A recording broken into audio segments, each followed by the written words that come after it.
Hello, everybody. Welcome to this week's episode of Beware the Board, a horror podcast where we watch a randomly selected horror movie every single week. I'm Bob. I'm Ben, and we're not watching a randomly selected movie. Oh, you mother. I almost cursed. You almost made me curse in the first 40 seconds of the podcast. I hope you know that. Did you hear that, everyone? I'm a mother. What? Are you? Um, Well, that doesn't matter. no. I'm asking if you have kids. I don't think so. Okay. I hope not. I was about to say, I would hope you would know if you did or not. Me too. Yeah, we're not watching a random movie today because it's Monday. That means we're watching a follow-up episode for last Friday's. We're watching The Thing, 2011. I'm so excited. Friday we watched The Thing, 1982. So John Carpenter's The Thing. It was great. Great movie. This movie is known for not being as good. I love when that's the case. Yep. Why is this movie famous? It's not as good as the original. Oops. Come That- on, y'all. That's what it's famous for. I hope that sells it for you guys. Yeah, get excited. We're gonna have to watch it anyways. We don't have to do anything. Well, I put it on the list and I did the facts for it, so we're gonna do it. Okay. Ben's saying we're going to have to watch it. Ben says we have to, so I guess. Blame Ben if you don't like this episode. Let me put it that way. With that being said, I do think this movie's interesting because it's not a remake. Yeah. It is instead a Prequel. prequel, which I do think is fairly interesting. We'll see how Bob likes how they handled that I think it'll be cool. because I think it's a cool concept. For sure. The execution is the thing that becomes questionable. I think it's a cool concept because of the way the thing is set up. Yes. That's what makes it cool. So, based purely off of the merits of the film, I know nothing. But off the concept, it sounds interesting. Concept alone sounds great. So the issue is the execution then. So if this film isn't good, I think it comes down more to how they executed that prequel concept and the decisions they made to get there rather than anything else. Yeah. Additionally, I want to say this before we get into anything. Spoilers going forward Yeah. for the 1982 thing. Obviously, this is a prequel. I know theoretically, usually with prequels, you can watch those first. And honestly, you could technically watch this one first, but you will have a much better experience with the source material if you've already seen John Carpenter's The Thing. If you haven't seen John Carpenter's The Thing, I highly recommend you go watch that one first. If you've already seen it, feel free to watch this one. I don't think this movie's great, but I do think it is worth a watch, especially if you're a fan of the IP. Okay. And if you've seen John Carpenter's The Thing, why not make a marathon of it? You can go watch this one and then transition into The Thing from 1982 because they are functionally speaking back to back. Yeah, So that which I is kind of cool. Think is cool. I mean, we're going back to watch this one second because Bob hadn't seen the original one for a while. But again, it's kind of cool that they fit together like that at the very least.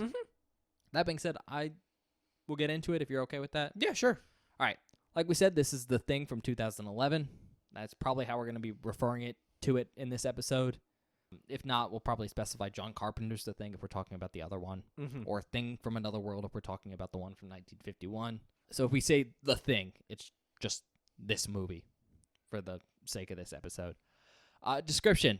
What actually happened to the Swedish? No, not the Swedes! God damn you. I knew you were going to fucking do that, you piece of shit. No, my actual description is what actually happened to the Norwegians. Yeah, because they're Norwegian, they're not Swedish. Yes. I'm mad about that still. Can I be honest? What? I don't know what we named that episode because, of course, we record these back to back. I think I'm just gonna call it Swedes ? Those damn Swedes. I'm not gonna call it those damn Swedes because that feels like I'm being derogatory towards the this Swedish. episode. Oh, this episode. It's all the Swedes' fault. That's pretty funny. Length, it's an hour and 43 minutes long. Oh, so it's like the same length as the other one.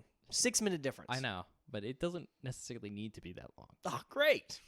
It's rated R. Oh, thank God. IMDb gave it a 6.2 out of 10. That's okay. Hold on. That does sound good, right? That's better than I thought. Tomato meter gave it a 34%. Oof. And an audience score of 42. Well, we've had worse scores and had a good time. Like I said, I don't think this movie's atrocious, but I do think the execution's definitely lacking and it could have been better. I mean, that's fair. Which is the frustrating part. When you watch a film and you're like, oh, this could have been better. Damn. And I can tell how. I'm not mad. I'm disappointed. Just disappointed. Yep, Yeah. that's how I feel about it. So, like I said, worth a watch if you like the IP, but not the most amazing movie ever. Awards: 0 wins, 6 nominations. Notable actors: Mary Elizabeth Winstead as Kate Lloyd. Do you know that name? Isn't she like Giga famous? Yes, I believe you think she's hot. Okay. She was Ramona Flowers in Scott Pilgrim versus the World. She is hot. You're right. I was like, Bob knows this person. I do. Joel Edgerton as Sam Carter. He was Gordo in The Gift. Ulrich Thompson as Dr. Sander Halverson.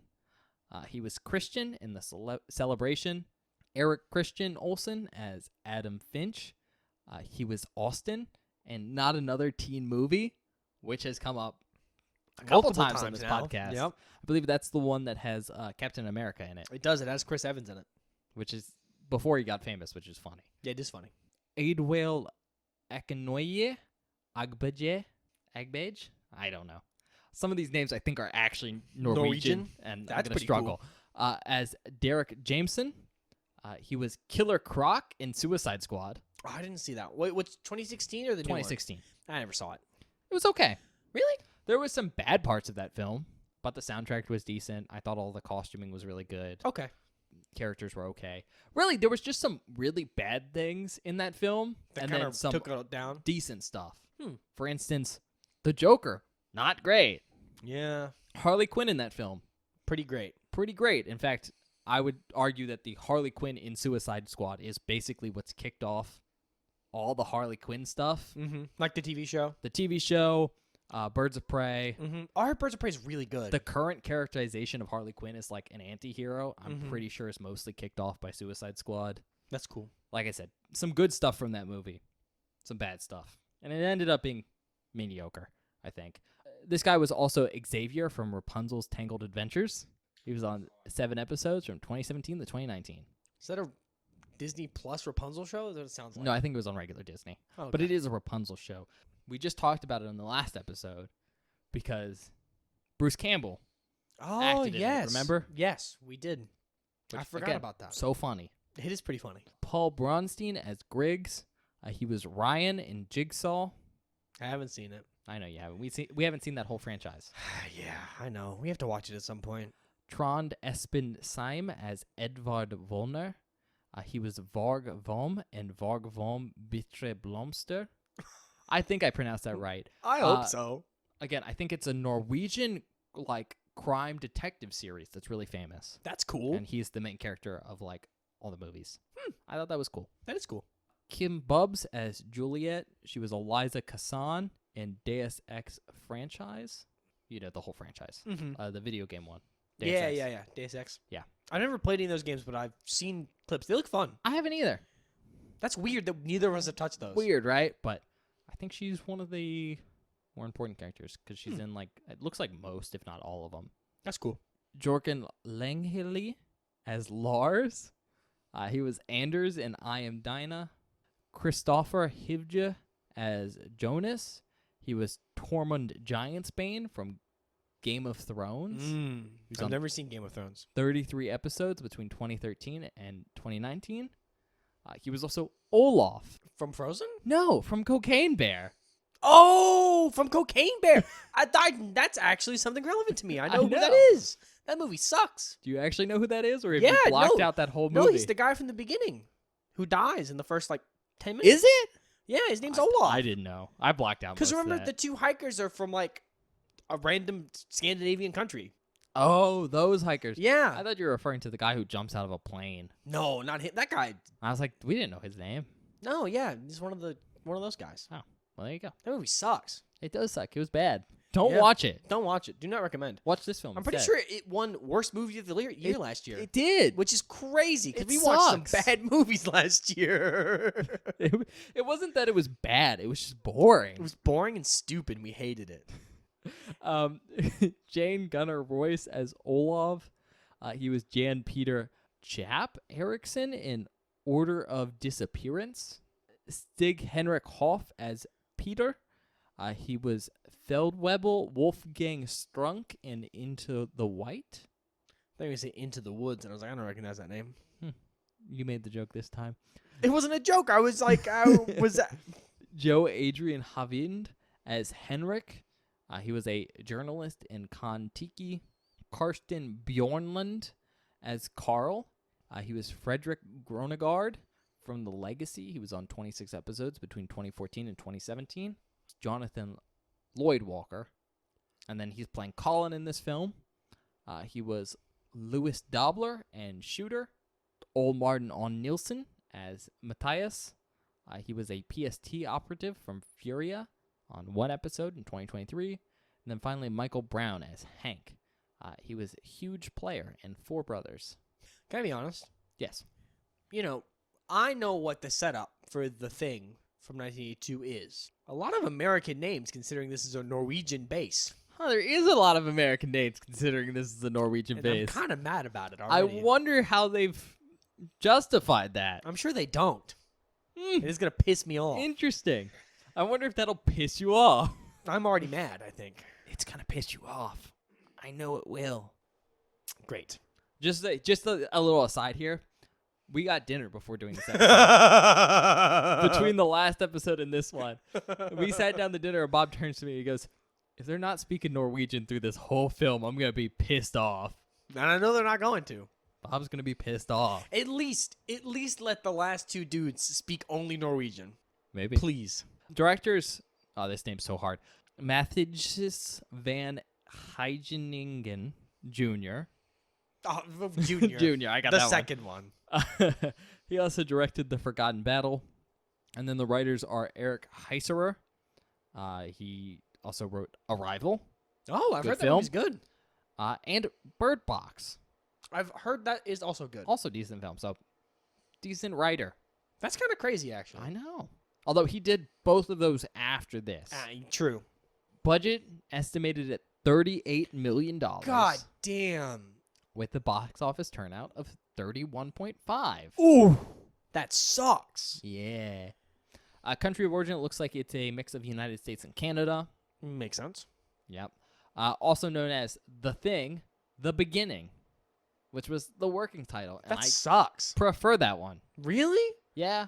More so than just The Thing. Okay, so I prefer it more than just The Thing, but I think The Thing, The Beginning blows. It's not great, but like as a epithet, just The Thing and then The Beginning. What if it was just called The Thing Norwegians? I don't know. I just... What the fuck, Norway? What the fuck? Norway. That's pretty good. I don't hate that. Tagline. Oh, God. It's not human. Yet. I don't care. I'm so over this movie. You Haven't already done. watched it. I'm done. Okay. So, this is maybe going to make you less excited about another film we're going to have to cover eventually. But this Okay. film apparently comes from the same people behind the Dawn of the Dead remake. Okay, so now I have an aside. I think the producers. So before Ben and I came up here to record this, we were downstairs in his kitchen just talking about... I was on Reddit, and I was going through, and I was like, oh, like there was a thread that was like, oh, what are people's favorite zombie movies like ever? And the Dawn of the Dead remake kept coming up. People like it. People like it. So maybe I'm actually a little more excited about this now, considering people like that movie. Well, so I believe it's the producers behind that film are Okay. associated with this one, so don't expect them to be close. Sure. And what I will say about the Dawn of the Dead remake, because it has been a while since I've seen it, so, take whatever I say with a pinch of salt. I believe the reason a lot of people like it is it's closer to a more traditional zombie movie that people are used to nowadays. Never mind. Throw what I just said out the window. Like, it's well made, but it's kind of closer to what we expect from Zombies from 2004, which is when that movie came Gross. out. Damn it. Thought I'd make you Now you've ruined it. more excited. Interestingly enough, this film was actually shot on 35mm film. Well, that's cool. The reasoning I could find behind that is apparently the director dislikes the look of film shot digitally. Weird, but I know. cool. It's weird. I mean, I'm not going to... It sounds snobbish. It sounds like people when they're like, Yeah. I enjoyed this wine over this wine, even though scientifically They're the exact same you can't tell the difference kind of stuff. But, I mean, at the end of the day, I mean, it's a preference thing. it's a preference thing. And So I gotta if respect you're the it. director and they're paying you, Do what you want. do what you want, I guess. Looks like the prequel. So this film was filmed in Pinewood, Toronto Studios, Portland, on March 22nd, 2010, and filming ended June 28th, 2010. So, quick production times. That's pretty quick. But that's pretty standard for modern movies. Yeah. You'll have a month, get everything done really quickly. The thing to note about filming is that during filming, they made sure to use practical effects for basically everything. So whenever they could do it, they were using practical effects. See, okay, that's fucking cool. Right, super cool. They were also making sure to do longer sequences, so like long takes and stuff, in order to build the sense of dread and make everything feel like longer and more drawn out. See, man, this has the potential to be good. Which sounds really cool, right? It does. It sounds great. However, mandatory studio reshoots saw many of the sequences cut to shorten the film.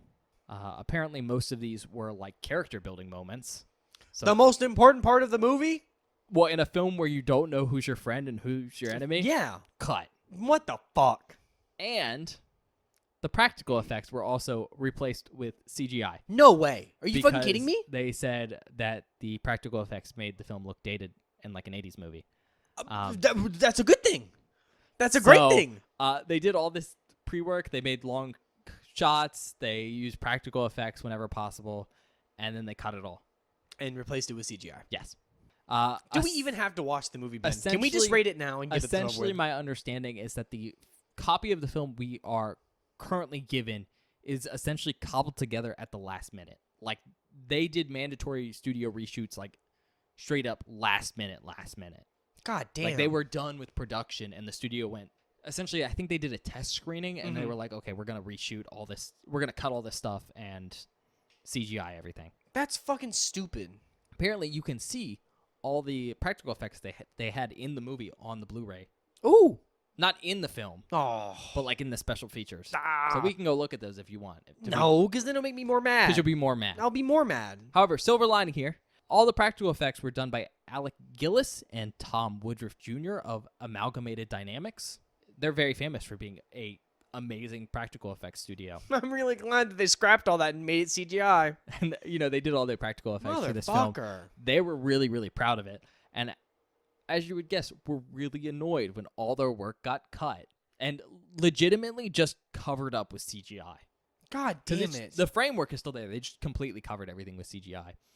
So in response to that, Gillis would go on to create an all-practical effects-inspired independent horror film called Harbinger Down. Ooh. And that is essentially non-copyright infringement, this movie. Like, Oh. it's set in the Arctic, and it's a body horror film. And it's just That sounds awesome. We it's should all watch that practical instead. effects. So we're not going to watch that today. But Instead, we're going to watch The Thing 2011. If you couldn't already tell, a lot of the issues people have with this are CGI related. oh, Because again, it's kind of like last-minute CGI. I was really trying not to be mad about this one, man.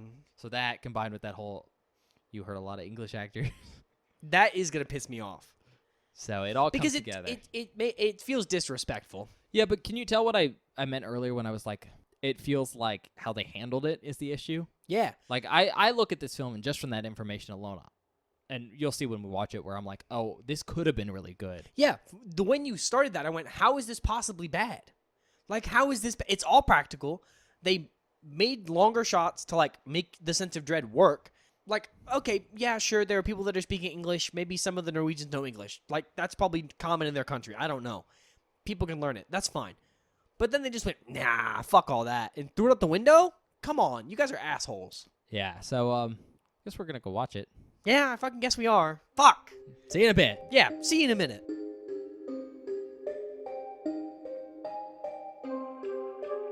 Hi, everybody. Welcome back. We just finished watching The Thing 2011. Yeah, The Thing from 2011. Yeah. You already know that. Because hopefully you watched the first half of this. I don't know how you could have gotten here and not... Well, I guess you could have skipped, You could have skipped. which is not the way I think this is intended to work. But I'm going to guess that's what Bob wanted to do to this movie. Skip it? Yeah. Look, I didn't like it that much, but there was some okay stuff. Yeah. I mean, I think I said this before, but, like, I don't hate this movie. No, I don't hate it either. It just does some stuff that really pisses me off. Yeah, I think it's worth a watch, but it's very much one of those films, as I said, where it's like, I watch it and I'm like, oh, I see where this could have been better. Mm-hmm. Like, very distinctly, I see the choices you made that could have been better. I see some choices that I don't prefer, but I'm okay with. Mm-hmm. And overall, it's just a product that feels just disappointing Yeah, for sure. in comparison to something I've already seen. In fact, something I just watched like a couple hours ago. But, if you haven't seen it, I think it is fun. It's at least okay. And in the spirit of that, I'm going to recommend you go watch it before we spoil anything. Sure. Because I think this is, if you're going to watch it, it's definitely I haven't seen this before. Sure, for I'm sure. I'm going to go watch it for the first time. I don't necessarily think you'd watch it again. I think you said that already. Yeah. But if you haven't seen it, it's kind of cool. Especially if you've already seen The Thing. I mean, we watched it, John Carpenter's The Thing, this one. I think it'd be pretty fun to watch it the opposite way around. Yeah. Especially ending your night on John Carpenter's The Thing, Mm-hmm. which I think is the superior movie. I think would be really cool. With that being said, we're going to give a brief rundown, and then we'll get into spoilers. But if you've seen John Carpenter's The Thing, you probably already know the premise of this film. Essentially, we are following the Norwegian base, which is inhabited by some Norwegians. There's An also Australian. an Australian, some Americans. Basically, for some reason, this base mostly speaks English Yeah. because this is an American film and they just wanted English-speaking characters.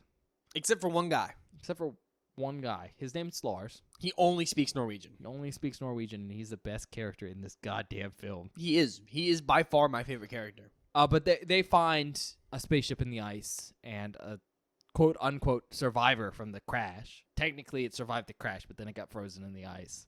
And it's all about them digging it up and the fallout from that. Because guess what? It's The Thing. Good guess. That sounds cool. Go watch it. Not the greatest. Not bad. Not bad. With that being said, we're going to get into it. Mm-hmm. Now, anything you want to start with? Or should we just kind of address the elephant in the room with this movie? We can address the elephant. I think that's where the best place to start, actually, in fact. Okay. The elephant in the room with this film is the CGI. It's bad. Yeah, it doesn't look good. And the worst part of it is the simple fact that some of the CGI in this film Looks okay. is passable, especially for 2011. Oh, yeah. And how complicated the stuff they're trying to animate is. Oh, for sure. It's fairly decent. But then some of it, Is awful. honest to God, some of the worst CGI I've ever seen in like a big Hollywood blockbuster. Like, how did this get past anybody? And my assumption for this, I think I mentioned this to you during the movie, is that some of the CGI was always intended to be in the movie. Mm-hmm. And some of the CGI, the really bad stuff, feels like it's where a practical effect or mostly practical effect would have been. Yeah. And from my understanding of this film, from all the research I've done, all the late stage like studio involvement happened really late in production, like a month or a couple months right before release. Mm-hmm. And so I think they had to cut the time they were using for CGI to add a bunch of extra stuff in. I see. So I think the really, really bad CGI effects were basically done last minute to cover practical effects. But that also took away time from pre-existing effects that should have been polished some more. Mm-hmm. And it just gave an overall not great feel Yeah. to all the creature stuff, which sucks. It really sucks. Because I'm going to put this out here right now. A big thing with John Carpenter's The Thing, a big good point of John Carpenter's The Thing, is that it is a slow movie that's like sort of a whodunit mystery film where you're trying to figure out who's infected and who's the creature or whatever. This movie takes a very different approach, and The Thing just goes fucking nuts. It is just on screen constantly, killing, doing crazy shit, and the CGI looks bad. And because the CGI is bad, it makes all of that suck. Yeah, and I don't necessarily hate The Thing being out in the opening. No, killing stuff. it's cool. Especially because, like, we already know the twist. You know, we've seen the 1982 one. Mm-hmm. So suspense in the same way I don't think would work. It wouldn't.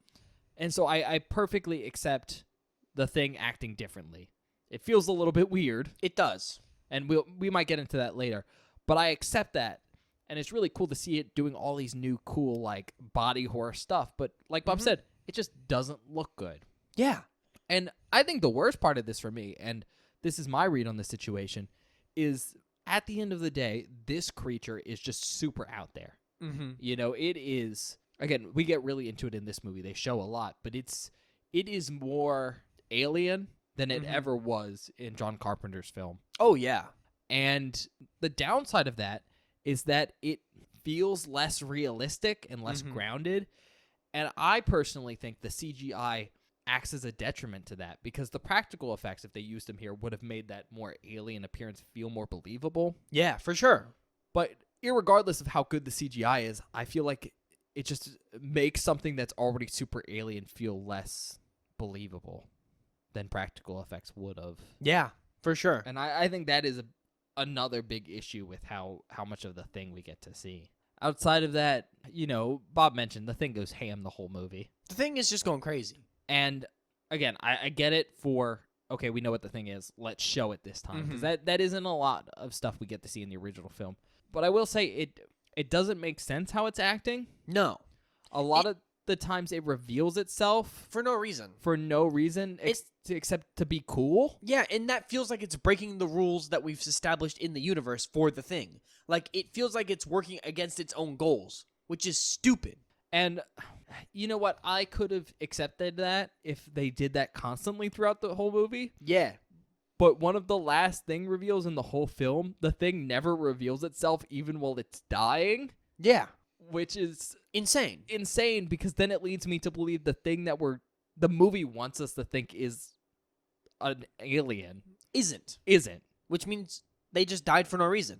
And makes the thing that she did to prove that they were the Thing incorrect. Yeah. Which means that a bunch of people probably died for no reason. But we do get to see some cool stuff that I did like here. Yeah, there are a couple cool things. There's less tentacles overall, but there is an emphasis on harpoon tentacles. Which are cool. That is to say, a tentacle that has like a prong in the end. I love that. That was super unique. That was cool. It like drags people in. Makes sense when you're just trying to assimilate things. Yeah, but I don't know. Overall, it was just like the Thing is much more emphasized in this film than anything else, and it's hard to talk about because it just looked bad. Yeah.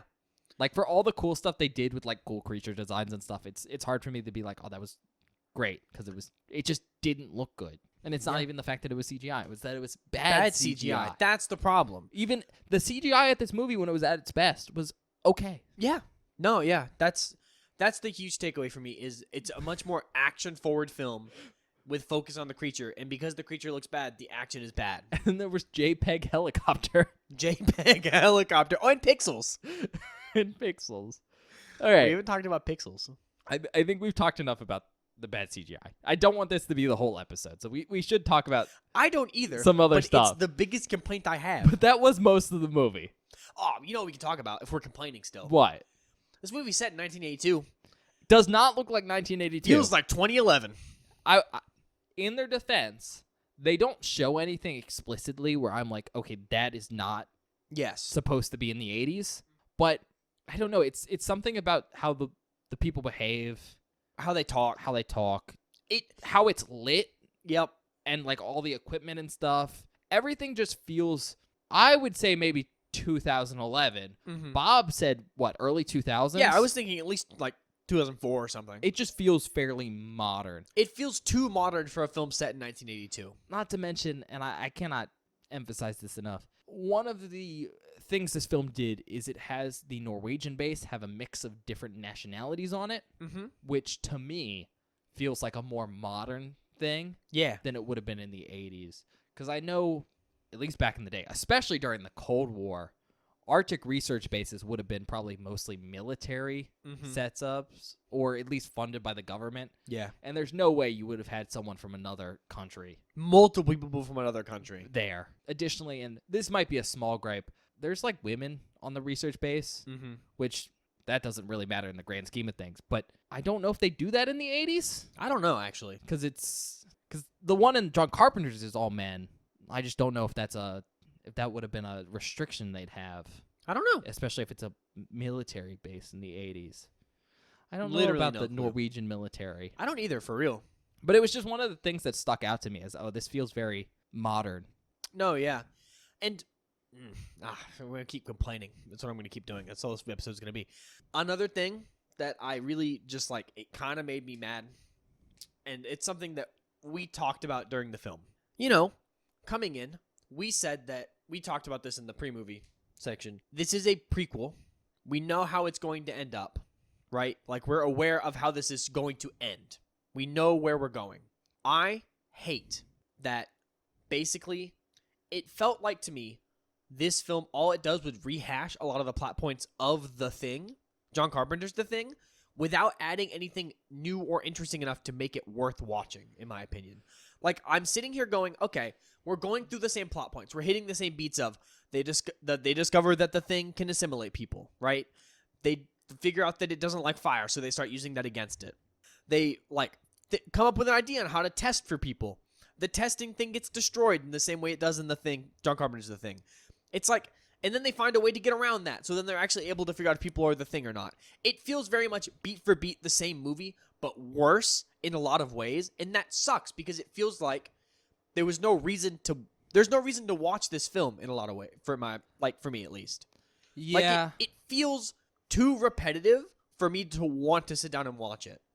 Yeah, but I mean, I get why the characters hit the same beats as the original film, because a lot of what John Carpenter does in that film makes sense for characters to do in the situation they're in. Yeah. And it just so happens that these characters are in nearly the same situation. I think my real issue with why I don't like the rehash in this film versus other films that rehash stuff, because lots of films out there copy stuff from other films, Sure. is the simple fact that, honestly, I don't really care about these characters. Like, none of these characters feel like people in the same way that John Carpenter's characters do. Yeah.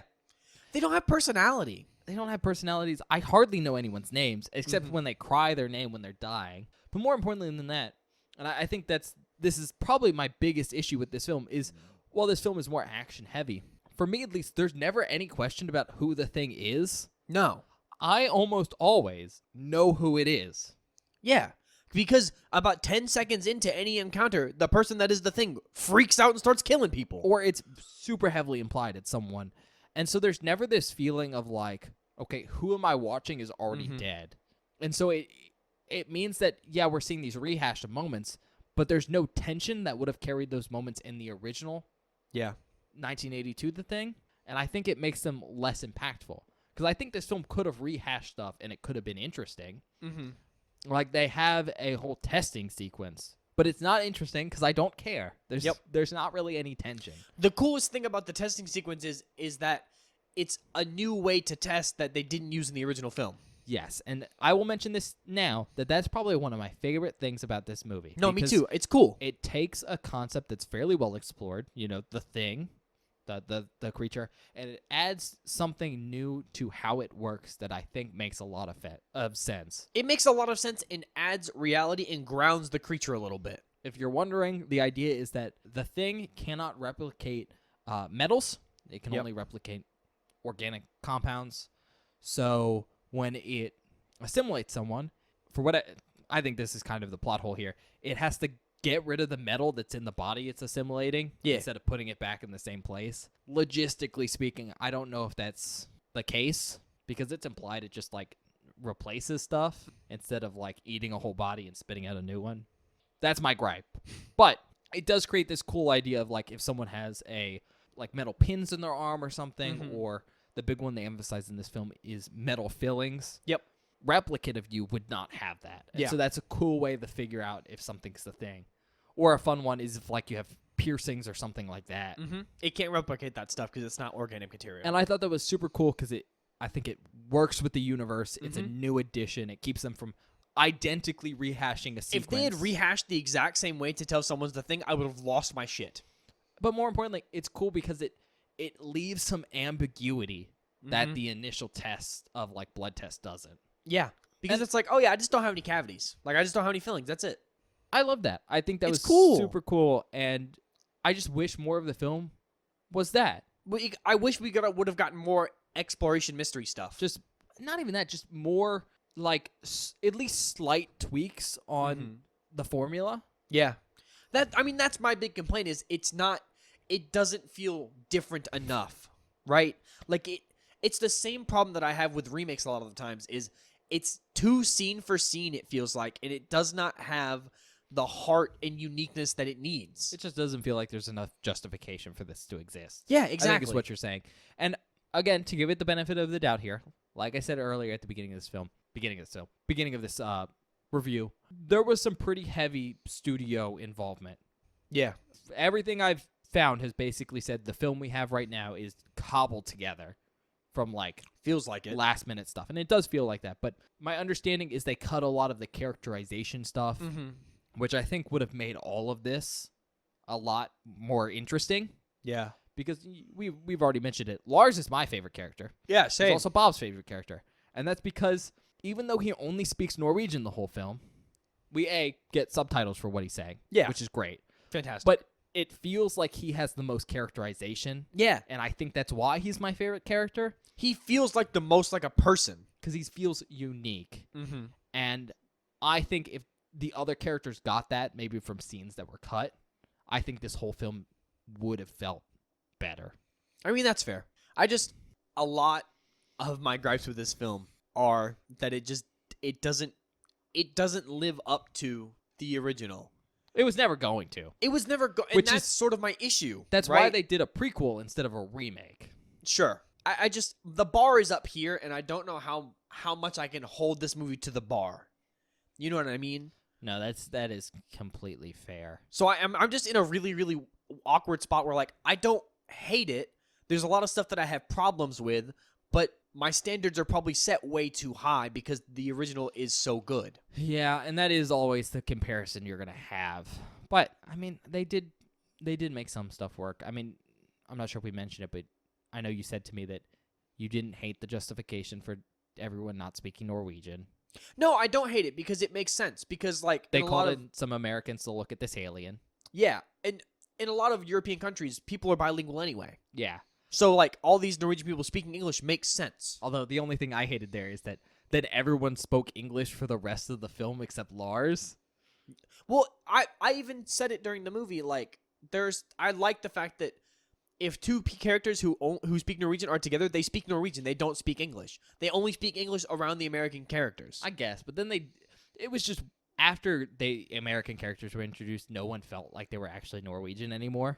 Like you could tell it felt like an American was writing it. Because, for instance, characters would yell for help in English. In English, yeah. Even though they're Norwegian, and it's like, oh, okay. Would you yell for help in English? But it does create this really fun headcanon that Lars is just confused the whole movie. Which is awesome. Because he has no clue what's going on. No, my point is I didn't hate it as much as I thought I was going to. It was actually pretty okay. Yeah, it's not horrible. No. It's just okay, and that is disappointing when compared to an amazing film. Yeah. But I do have some positives if we're going to talk about that stuff. All right. You and I both mentioned it during the pre-movie. They do keep pretty good continuity, interesting stuff. Like, there are some things that happen in this movie that when you watch John Carpenter's thing, you go, oh, I see where that came from. Like, Yeah. I see what this is setting up, and that's cool and interesting. They're mostly treated like cool Easter eggs in this film. But it is cool. It adds a little bit. yeah, they don't happen until I'd say the back half of the film. Yeah. When stuff really starts to go wrong. But they feel really wink-wink at the camera kind of stuff, I mean, which kind of sucks, but I'm glad the film kept up with continuity. no, that's my point. It's like, really nice. it has to keep up with continuity to even function properly, in my opinion. Like it because we know where they're going to end up and we know what this place is supposed to look like. If it doesn't do that, then it is in and of itself a failure, in my opinion. Yeah, I think the only gripe I have with continuity for the whole film, because again, they did a really good job with keeping up with it, Yeah. is the simple fact that in the original movie, we see the Norwegians on film try to thermite the ship out of the ice, Mm-hmm. and that doesn't happen No, in this movie. it's done a different way. I guess you could imply that they were thermiting like the alien out of the ice, but that doesn't make any sense. yeah, small things, you know? Yeah. But otherwise, great on continuity. No, it's really, really cool, actually. And that is a big benefit, for real. Like, it made it more enjoyable. It's like these little pockets of like, oh, I recognize that, so it's cool, you know? Yeah, no, Pockets definitely. of cool in a otherwise okay thing. Oh, that's a better movie. Yeah, kind of. Soundtrack was okay, Soundtrack is okay. but that was mostly because there wasn't any music, Which is, you know, the way the original was. except for occasionally the Thing theme. The thing, which I don't hate. I think it's kind of fun. The other thing I want to talk about, because it was cool, not that I liked it, but it was cool. We get to go inside the ship. Yeah, which is pretty sweet. It's cool that we get to see the inside of the ship. Mm-hmm. It's bad because it's all CGI. It's all CGI and it looks bad. There is some sets there, Yeah. but there's just so heavy CGI that it does look a bit unrealistic. Yeah, it looks like clunky. The worst offender of this is Not that the there is pixels. there is a stream of what looks like pixels. And the comparison I'm going to do here is there's an Adam Sandler film Called Pixels. called Pixels. And in that, there's like these pixel beams. And it looks exactly like this thing inside the ship. And I feel like that is concerning Yeah. because I don't know what this thing is in the ship. Nope. And I don't know why it's there. I don't either. And it takes up a lot of your screen sometimes when you're in the ship. And it looks bad. Like, it straight up just looks like shit. And it's just one of like I think the worst offenders for like, oh, the CGI in this film is taking me out of this movie. Yep. No, it's atrocious. Because otherwise, the ship looks mostly okay. Like, there is some bad CGI on parts of it, but it's just like, I can get over it. But when there's a giant block of moving pixels on my screen that's a bunch of multicolors, and it's just the whole screen, what am I looking at? Like, what am I witnessing? What are you doing? I don't know. That one's bad. I just think getting to explore that aspect of the thing is cool because it's something that the original film doesn't really explore at all. Like, they go to the ship, they look at it, but they don't go inside. They don't explore what it could possibly be. So it's cool that we get to see it. Fair enough. All right. If you don't have anything else, I have two more things I want to mention. Okay, hit me.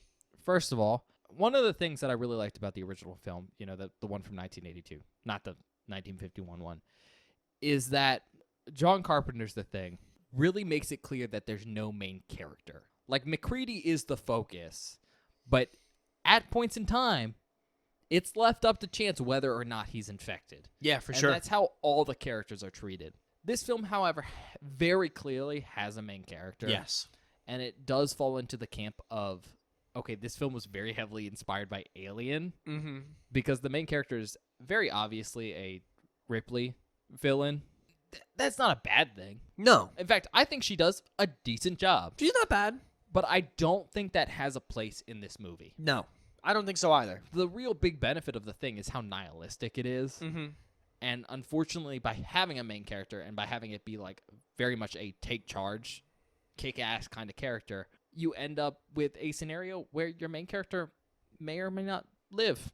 Yeah. And that's a weird way to end a film of this subject material. For sure. And I didn't particularly like that. No, I also didn't like it. I think it's fucking stupid. And I think that was a crappy ending. No, it's a dog shit ending. However, thankfully, there's a better, I'm going to call it a post-credit ending, Yeah. where we get to see, let's say, our favorite Norwegian hop on a chopper with the Norwegian we've never seen before. Mm-hmm. And they literally reenact the beginning of John Carpenter's The Thing. And it's super cool. And it kind of makes the whole movie worth it. It does. It okay. I don't want to say that. It I doesn't said make the whole kinda. movie worth it, but it is extremely cool Because it's only extremely cool because we know it's Lars because we know it's Lars, and that's sweet. chasing down his dead dog. Yeah, it's awesome. And it's why I will maybe recommend this film as like a just watch it before you watch The Thing again, like John Carpenter's The Thing. Because they technically do Because it lead does into each other. make a really nice transition But moment. that's the only part of it that fucking matters. yeah. That is literally the only thing that matters But it's cool. for John Carpenter's The Thing. They take some actual footage, it looks like, from John Carpenter's The Thing, Mm-hmm. and then they superimpose Lars into it. It looks Kinda cool. Sweet. Yeah. All right. With that being said, before we move on to like recommendations and reviews and stuff, I do want to make one final note here that I think is interesting. So I talked about it on John Carpenter's The Thing, that I saw some inspiration from the novel in that movie. Yeah. Right? And for this film, I don't so much see inspiration from Who Goes There, like the novel, Mm-hmm. but I do see some inspiration from John Carpenter's The Thing. Sure. I also see some inspiration from The Thing from Another World. And I'm sure there is some inspiration taken from Who Goes There, at least secondhand. But what I think is so interesting about this film is that it came out before Frozen Hell came out. Oh. And that is, Frozen Hell came out in 2019. And why I think that is so interesting is because the extra pages in Frozen Hell, those extra 40 pages, kind of cover the recovery of the spaceship and like the alien and stuff, Oh, okay. which is kind of what this film focuses on. And I want to mention that here because, well, I don't necessarily want to see John Carpenter's The Thing remade. Sure. I think it would be very interesting to see a more scene-for-scene adaptation of Who Goes There, or maybe Frozen Hell with those extra pages Interesting. adapted onto screen. And I think that'd be really cool to see now because we have all that extra content. Yeah, for sure. Maybe see it done with all practical effects. Oh, that would be nice, wouldn't it? But I think it'd be interesting because it, especially Frozen Hell, feels kind of like a combination of some of the alien recovery stuff seen in this movie combined with John Carpenter's The Thing. Okay. That would be kind of cool. I would love to see, like... Also, it would be a period piece, too, because that one's set in, like, the 1920s, 1930s. Oh, that's sweet. So, yeah. I That's think pretty that'd be cool. I thought I'd mention that, because that's the only way I think I could imagine someone remaking this movie, at least, and doing something very similar. Yeah. And having it turn out really good. And by this movie, I mean John Carpenter's The Thing, not this one. Yeah. With that being said, you want to do recommendations? Look, if you like The Thing and you want to see what happened at the Norwegian... Like, if you're interested in what happened at the Norwegian base, you get to see it. And, like, yeah, you know what's going to happen. It's kind of cool. It's sort of interesting. So if you're interested in that, I think it's fun. If you want a movie full of Norwegians, I'm pretty sure a lot of the actors that play Norwegian people are actually Norwegians. They're at least from Northern Europe. Yeah. Like, I don't know enough to be like for sure they're from Norway, Sure. but they definitely could be from Sweden Mhm. or Finland. Like, I was looking at a lot of their names. I'm sure I was reading them incorrectly. Oh, probably. But a lot of the actors sound like they're from like a northern. And that's pretty cool to see because, like, I have not seen a lot of films that have actors from those countries in them. No. So it's cool. Interestingly enough, we don't get a lot of media distributed from those regions to Yeah. the U.S. So it was cool to see that. Mm-hmm. I don't know if I have anything else for real. Fair enough. For me, if you're a fan of The Thing, there's not a lot of content surprisingly out for it. Mm-hmm. There's a lot of stuff where you can see the inspiration from John Carpenter's The Thing, but there's not a plethora of related content to the IP. Yeah. Like I said, there's a couple comic books. There's a video game, which is getting a remaster. Yep. Check it out. The board game. The board game. And, there's The Thing from Another World in the book. But, this is essentially the closest we'll get, I think, for a long time to anything like John Carpenter's The Thing. And so if you're a big fan of the franchise, you should check it out. I do think it's worth looking at if you like the IP. Outside of that, if you want to film with some, I'm just going to call them Norwegian actors. This is pretty cool. We don't get to see that a lot. Mm-hmm. If you're a fan of anyone in this film, like, I forget her name, but she plays Ramona Flowers in Scott Pilgrim. Yeah. I think she does an okay job. Mm-hmm. Same thing with most of the actors. Yeah, it feels like a lot of the actors, like, performances were good, but it's just, like, the framework around them was bad, which sucks. If you want to watch a film and go, okay, this is what I shouldn't do when making a movie. God damn. Check this one out. I'm not saying because this film is bad, but again, there's a lot of areas where I can very clearly see the director did something and then stuff was changed. Yeah. And I think it's a good learning platform of like stuff like, hey, when is CGI maybe not a good idea? Mm-hmm. Or when should I use practical effects here? Stuff like that. Last one. You want something set in the snow. Yeah, that's fair. I didn't think about that. Again, that's always unique. Don't think the ice always looks good in this movie. Oh, we didn't even talk about that. Sometimes it looks like it's glowing blue, but For some reason. Don't explain why. it's kind of cool. All right. Rate it. Okay. I know we probably spent the last, 30 to 45 minutes just shitting on this film, right? But it's not as bad as I think. It's not as bad as I think we've made it out to be. I don't even think we shit on it. We just kind of complained about what could have been. Yeah, see, okay, there it is. We've been complaining for the past 45 minutes or whatever, which sucks.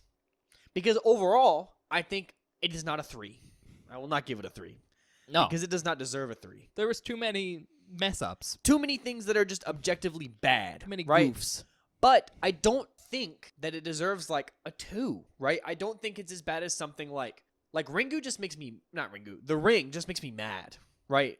Like, Day of the Bloodlines, that movie just makes me mad because they're so disrespectful to the source material and, they don't feel like they're in the same universe in a certain way, right?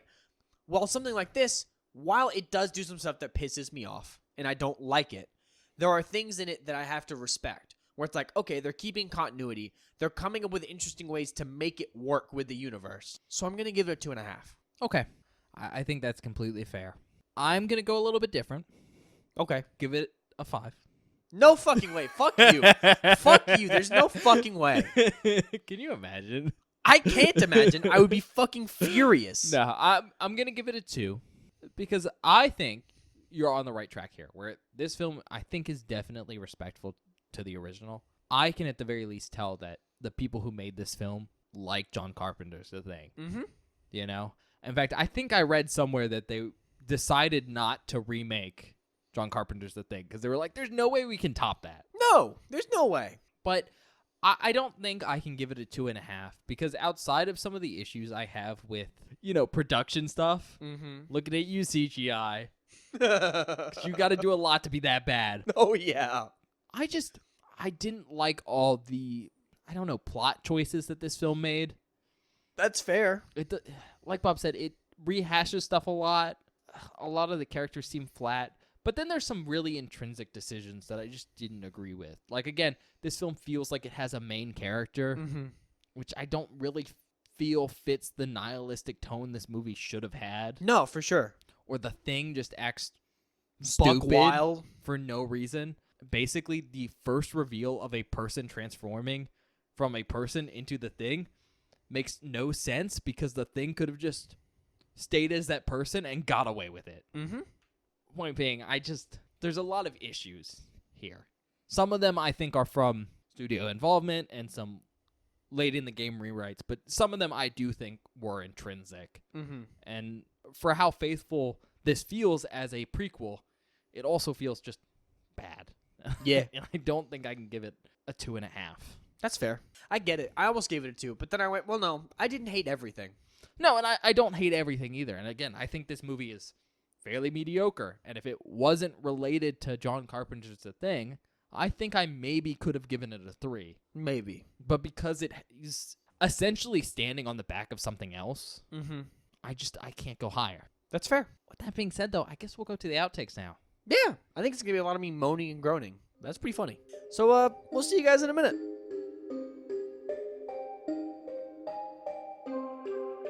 Hello, everybody. Welcome to the outtake section for this episode of Beware the Board.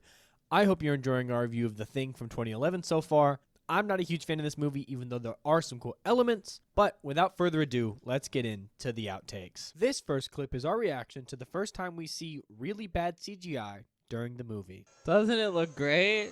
That looks so bad. And then they did a CGI helicopter crash, too. The whole helicopter's been CGI. I know. But like, at least it looked okay until this point. This next clip is us talking about Lars during the film and me falling right into McCready's trap.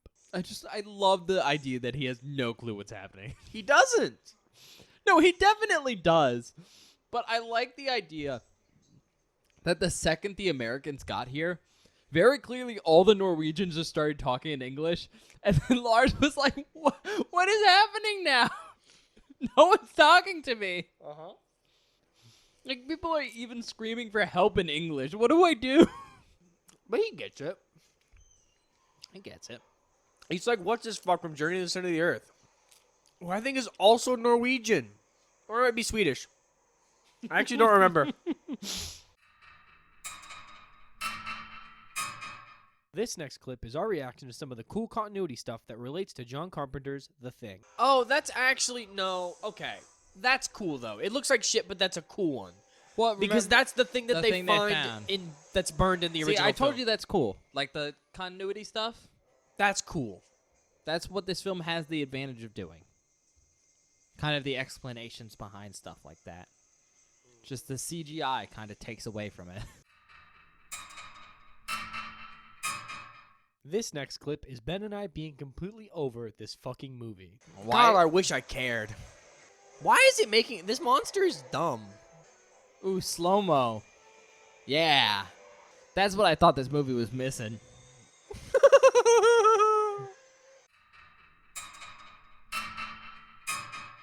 This next clip is the end of this film, almost making me lose my mind. Are you serious? Did you like it? No. What is that? That's the end. There has to be a... Oh, thank God. Oh, thank God. I was so fucking angry. I was so goddamn mad. Okay. Well, who's in the fucking helicopter? Because that's what I care about. This last clip is everyone's favorite Norwegian saving the end of this fucking movie. Hey, look, it's the guy who killed himself. Yeah, even though we didn't get to see it at all, and it's CGI. I don't think they could have shown it. I'm going to be honest. I don't know if they had the balls to show that. I wish they did. Yeah, but it would have made me really uncomfortable. Oh, it would have been sweet, though. Have you ever seen 13 Reasons Why? Yes. Fucked me up. That sequence makes me really uncomfortable. Me too, bro. But it's good. It's well done. Is that Lars? Now let's see who has a rifle. Let's fucking go, Lars!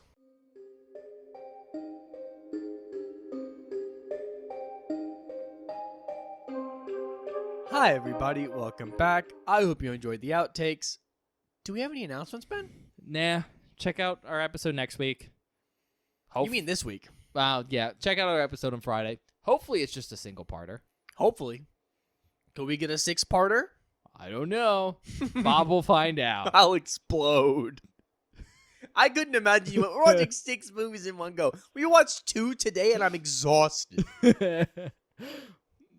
Otherwise, your usual spiel.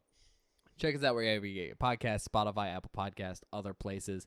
If you're looking us up on any of those podcast-specific sites, please give us a quick rating or review. That really helps us out with getting recommended to other people on those websites. You could also recommend us to a friend. That's super nice. I think that's probably the best way to get the podcast seen by new people. Otherwise, we're also on YouTube, which, while not the best for audio-only content, is really nice for us. That's probably the best way for us to view your engagement with the podcast. We can see subscriptions, views, stuff like that, because other ways of doing that are difficult. Otherwise, the big thing with YouTube is it has a couple cool tools you guys might like. There's a search button, which lets you search keywords in all our videos. So if you're looking for something like a movie title we've covered, that's a good way to do it. And there's also a bell button, which lets you get notified whenever we post something new. Like, I don't know, a second part to our usually weekly scheduled program. Otherwise, big thing with YouTube is it's one of the 2 major places to communicate with us at. You can do that in the comment section of a specific video, or you could go over to Twitter, @BewareTheBoard, and go talk to Bob in solely Norwegian. I don't speak Norwegian, so actually, there's Google Translate. There's I'll be Google okay. Translate. There's Google Translate. I'll be okay. So it'll be fine. It might secretly be Swedish, but Bob won't know. You're so right. I wouldn't. I don't know the difference, man. I'm not cultured in those languages. I only speak German, and that's only a little bit. You quote unquote speak German. I speak a little bit. Yeah, so do I. I took like 6 years in total of German. 9. That means no. Exactly. Yeah, see, I'm good at it. Like Ben said, check us out on Twitter @BewareTheBoard, where we post updates about the show, information about the show. Basically, if there's anything you want to know about the show, it goes on our Twitter. On Mondays, I post a spoiler post for that week's worth of episodes, which is a hidden movie cover you can reveal, so you can watch the film before we do. So when you listen to episodes, you don't get any spoilers, or being vague about stuff, you know what we're talking about. Then on Fridays, or whatever day an episode goes live, I always post a link to the episode on our Twitter. So if you ever missed an upload or want to know what's coming up, there's always a link there. Last thing, we make short form content for the show on TikTok @BewareTheBoard and on YouTube Shorts. So if you want to support the show and enjoy short form content, check us out there @BewareTheBoard on TikTok and on YouTube Shorts. Benjamin, I think that's it, man. All right, well, we'll see you guys Friday. Yeah, we'll see you guys on Friday.